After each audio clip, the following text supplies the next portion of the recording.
사진 하나 한번 보여주시죠. 네. 여기는 미국 그 서부에 있는 애리조나주에 있는 그랜드 캐니언입니다. 멋있죠? 네. 안 가보셨죠? 저도 안 가봤어요. 네. 어떤 한 여행객이 저 그랜드 캐니언을 이제 여행하게 되었습니다. 가장자리로 가서 이렇게 어떻게 얼마나 머나 이렇게 보다가 그만 발이 미끄러져 갖고 벼랑으로 떨어지게 되었습니다. 으아!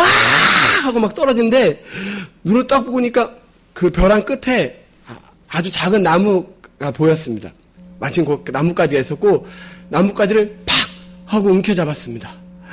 밑에 보니까 아찔아찔 하겠죠? 사람 살려! 거기 위에 누가 없어요! 하고 소리를 질렀습니다. 그러자 어떤 음성이 들립니다. 내가 여기 있노라. 나는 너의 주 하나님 여호와란다. 분명 주님이십니까? 주님 맞으세요? 그래, 내가 너의 하나님 주 여호와란다. 주님, 분명히 여기 계시다면 저를 좀 제발 좀 살려주세요.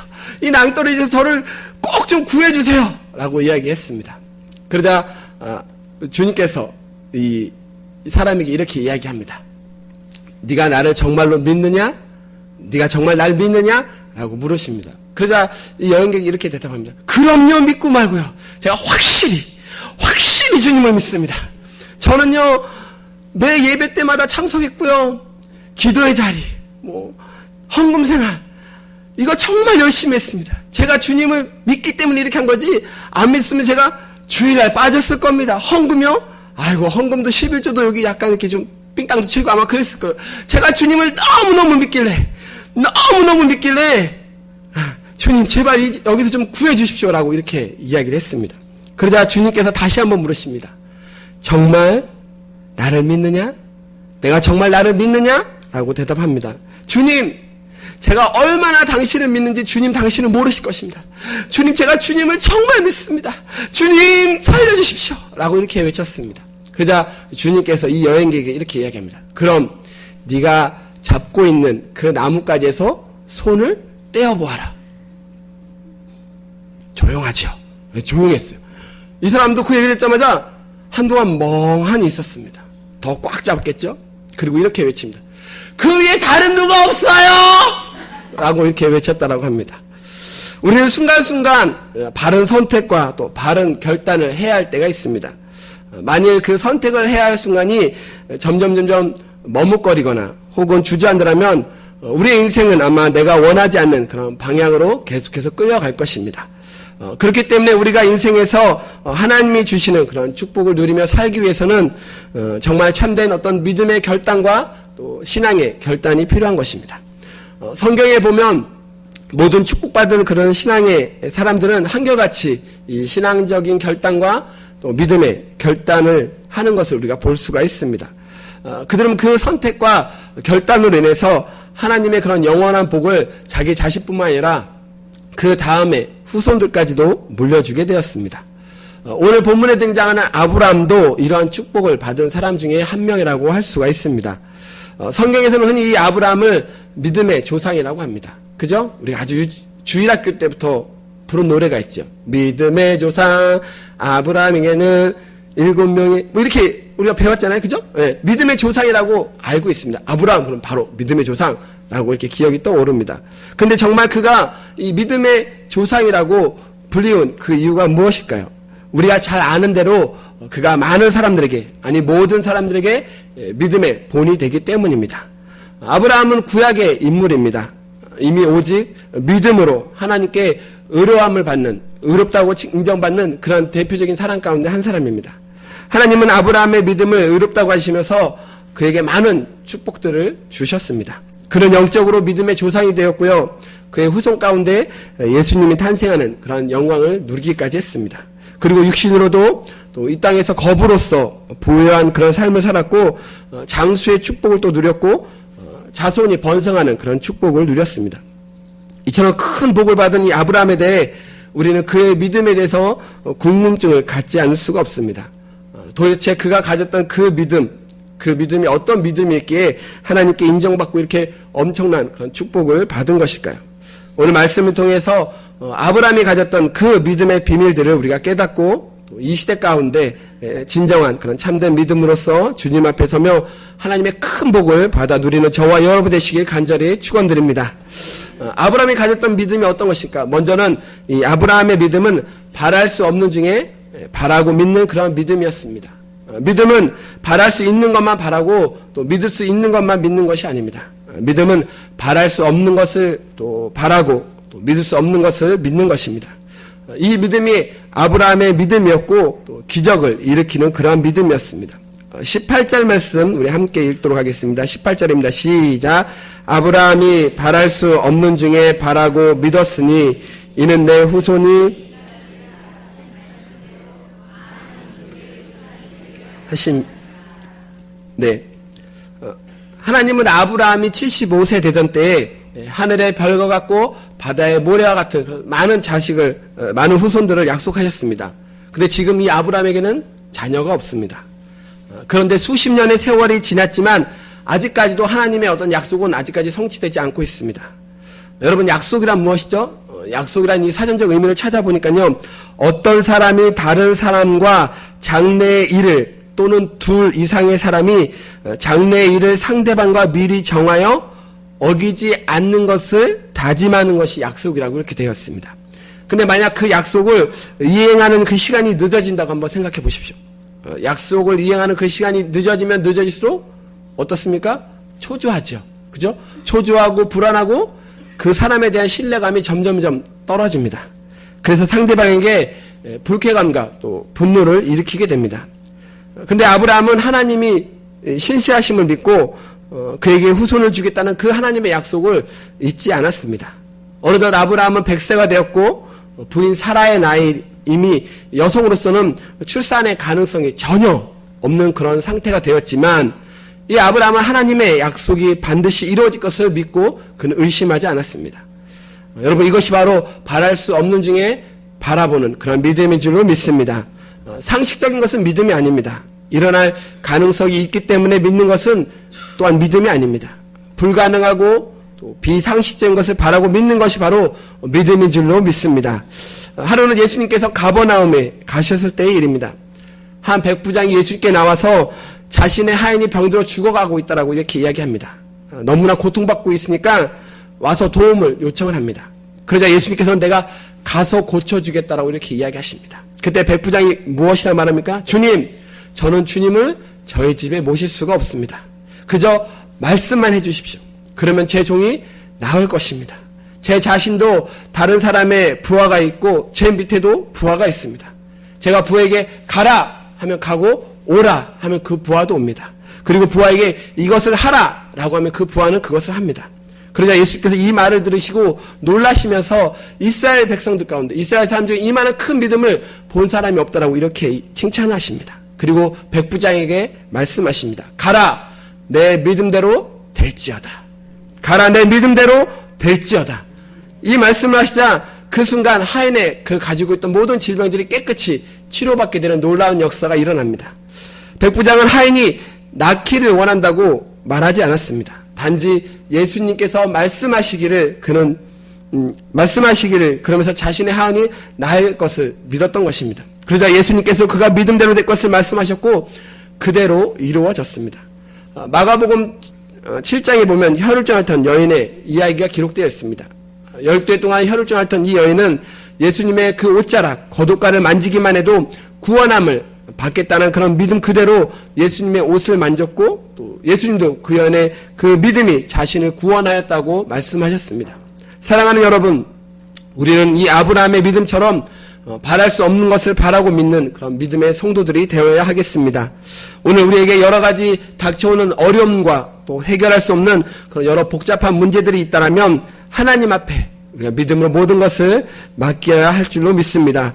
바랄 수 없는 것을 바라고 믿었던 이 아브라함처럼 믿음으로 하나님께 나아간다면 하나님께서는 우리의 믿음을 보시고 또 우리의 간구하는 그러한 기도 소리를 들으시고 가장 좋은 것으로 응답해 주실 것입니다. 두 번째, 이 아브라함의 믿음은 절망적인 그런 상황 가운데서도 약해지지 않는 그런 믿음이었습니다. 19절에 보면 그가 100세나 되어 자기 몸이 죽은 것 같고 사라의 태가 죽은 것 같음을 알고도 믿음이 약하여지지 아니하고 라고 말씀합니다. 아브라함은 100세가 되었습니다. 의학적으로 자녀를 낳을 수 없는 아주 절망적인 그런 상태입니다. 그리고 그의 아내도 이미 폐경기를 넘겼기 때문에 자녀를 가질 수 없는 그런 상황입니다. 그럼에도 불구하고 아브라함은 믿음이 약해지지 않았습니다. 하나님의 아들을 주신다고 했으니 그 주실 것이라는 그 믿음을 가지고 있었습니다. 조금도 의심하지 않았습니다. 흔들리지 않았습니다. 약해지지 않았습니다. 상황이 어려운 줄을 알고도 믿음이 약해지지 않는다면 그 믿음은 정말 칭찬받을 만한 그러한 믿음인 것이죠. 그러나 상황이 어려우니까 믿음이 약해져서 시험에 들어버리고 만들면 그 믿음은 보잘것없는 그러한 믿음인 것이죠. 어떻게 보면 믿음은 하나님과 나 사이의 어떤 신뢰 관계라고 말할 수 있습니다.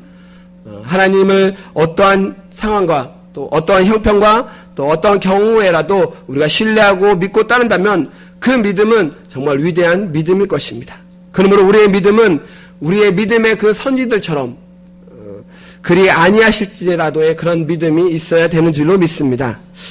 다니엘서 3장에 보면 다니엘의 세 친구가 나오죠. 사드락과 메삭과 아벳느고입니다.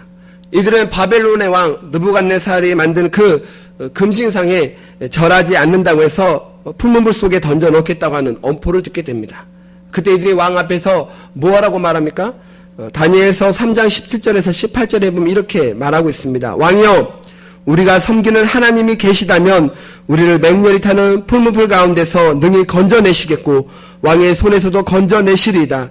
그렇게 하지 아니하실지라도 왕이여, 우리가 왕의 신들을 섬기지도 아니하고 왕이 세우신 금신상에게 절하지도 아니할 줄을 아옵소서. 사랑하는 여러분, 지금 내가 처해 있는 상황이 어려우니까 신앙생활을 할 수 없다라고 하는 것은 그것은 참된 믿음이 아닙니다.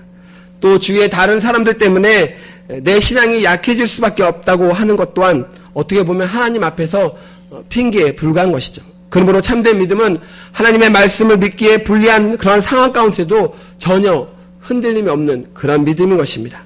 하나님의 말씀이 그대로 성취될 수 있는 그런 상황에서 믿는다고 하는 것은 그리 어렵지 않습니다. 그것은 누구나 다 할 수 있는 그런 신앙인 것이죠.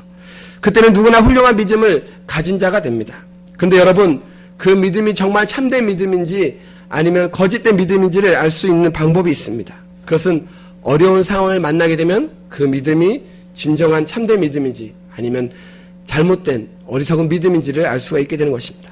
사람들은 어려운 난관에 부딪히면 아주 쉽게 흔들립니다. 그러나 어려운 난관 가운데도 살아계신 하나님을 믿고 의지해야 하는 이유는 하나님은 전지전능하신 분이기 때문입니다. 능치 못함이 없으시는 그런 분이시기 때문입니다.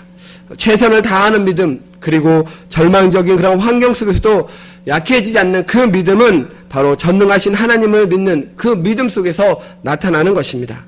그러므로 어려운 난관에 부딪혔을 때 주저하거나 그것을 도피하지 마시기 바랍니다. 주님이 나와 함께 하심을 믿고 그것을 뛰어넘는 그런 신앙을 소유함으로 늘 승리하는 삶을 살아가시는 저와 여러분 되시길 간절히 축원드립니다. 마지막으로 이 아브라함의 믿음은 어떤 믿음이었는가? 의심하지 않는 믿음이었습니다. 20절에서 22절 말씀 한번 읽어볼까요? 시작.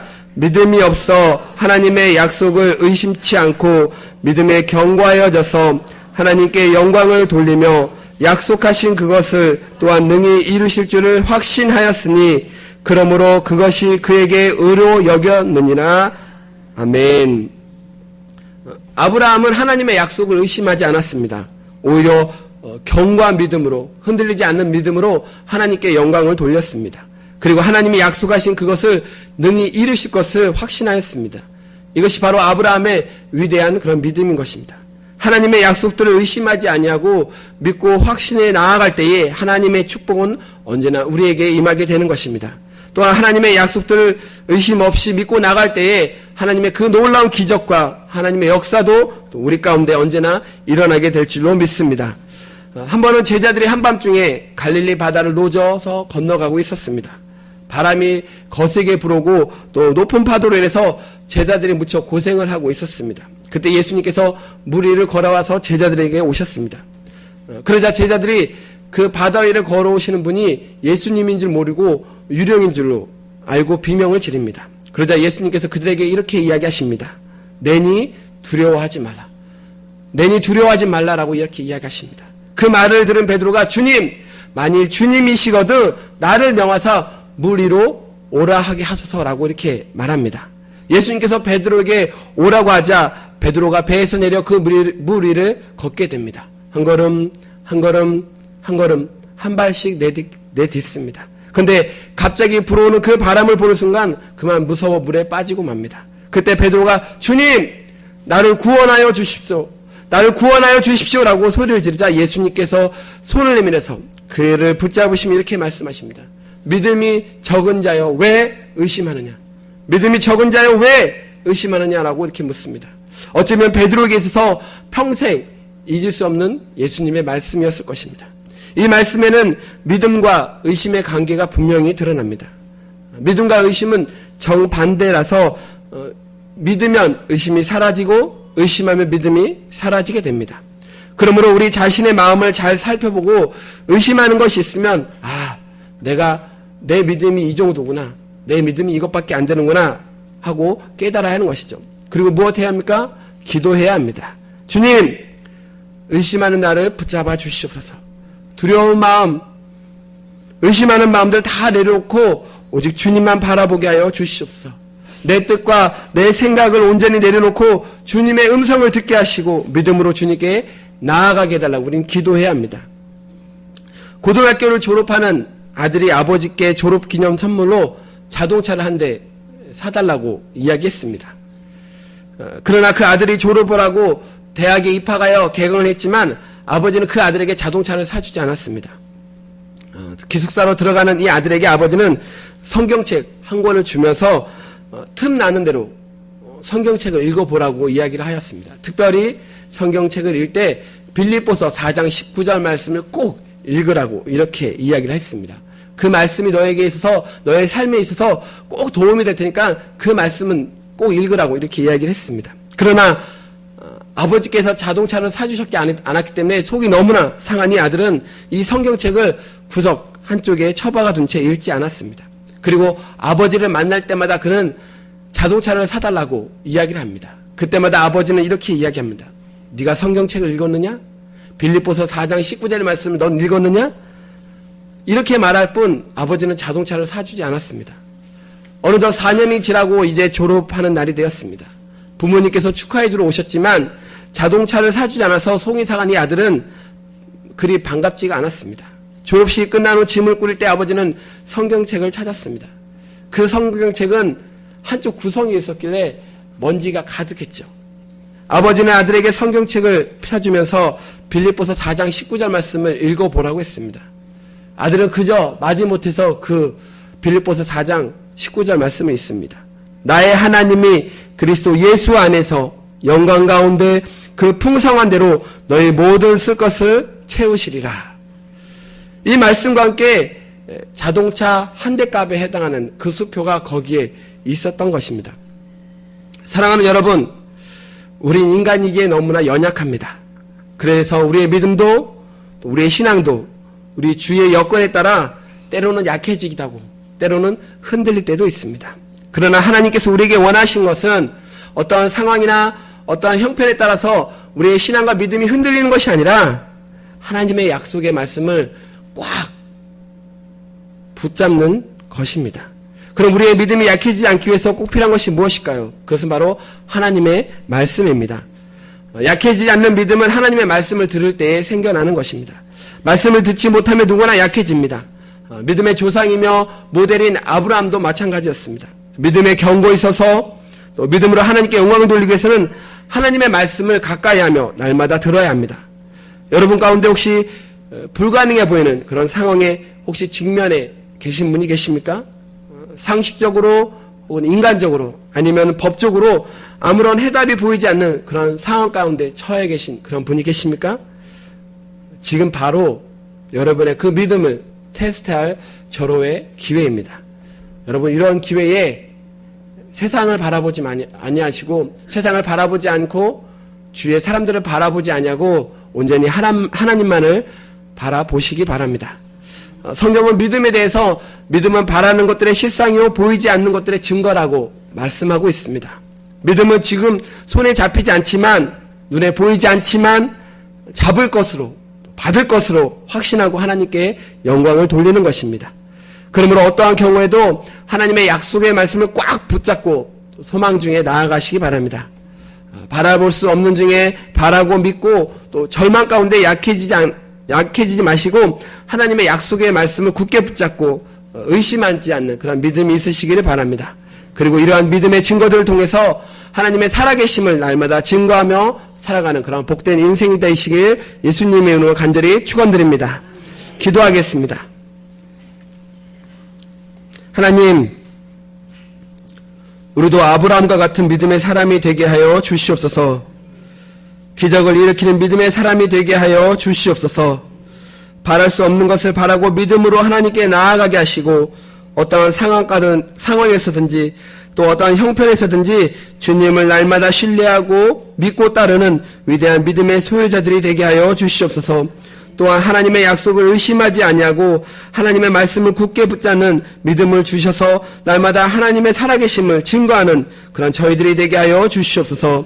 예수님의 이름으로 기도합니다. 아멘.